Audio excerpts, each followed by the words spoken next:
who is the aggressive driver? It could be you. When a parent might have to rush to pick up a child at a daycare center, or when you're running late for a meeting, people realize that the roads are more busy than they've been in many years.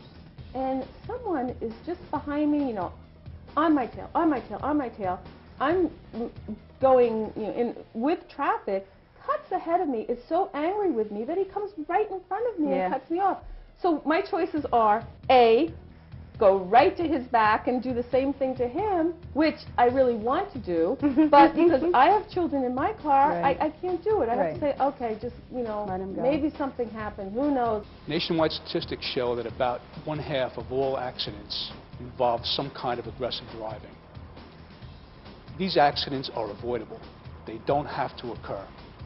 I see numerous patients who are involved in accidents involving aggressive driving. In fact, just recently, several teenage girls died on a local highway as a consequence of being cut off in their car by an aggressive driver. Under the laws of the state of New York, a person charged in a road rage incident can be charged under a number of different statutes, but perhaps most commonly, a person would be charged with a violation of Vehicle and Traffic Law Section 1212, which is reckless driving. For a first violation of this section, a person can be sentenced to up to 30 days in jail. As drivers, we've all seen incidents of aggressive driving and road rage. The line is very thin and very easy to cross, but the consequences can be devastating. Many years ago, a young man was driving home from a Halloween party, and while he was driving home, some teenagers threw eggs at his car as a Halloween prank. The young man became very angry, and he decided to give chase to the teenagers. He drove his car at a high rate of speed through a stop sign and collided with another vehicle. In that vehicle were a young mother and the father of a baby. Thankfully, the baby was not in the car, but the young mother and her husband were killed instantly. And for that moment's indiscretion, he lost it all, and he went to prison. Remember, when you're on the road, keep your cool. I don't want to see you ending up on the other side of this bench.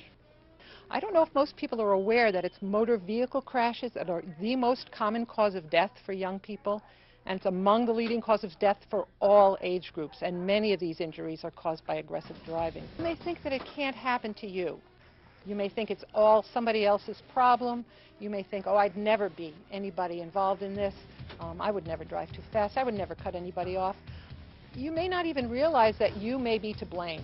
Trying to get to the pharmacy before it closed because my daughter was in the back screaming bloody murder with this ear pain. And she's hysterical and my nerves are shot, so I'm picking up speed. And I'm going faster, and I'm doing 50, and I'm doing 60, and I'm doing 70.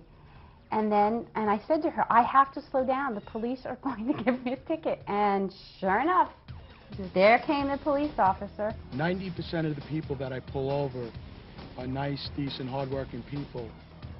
But those are the people that, when they're doing excessive speeds, end up getting into accidents and getting into arguments. We get high speeds, we get people who become impatient because the person in front of them is doing 55 and they want to do 70. They're so accustomed to exceeding the speed limit that when somebody is doing the speed limit, they have to get around that person, and whether it means cutting people off. I don't want to see you here on a Friday night. I don't want you as my patient. So please, be calm, be careful, and avoid aggressive driving.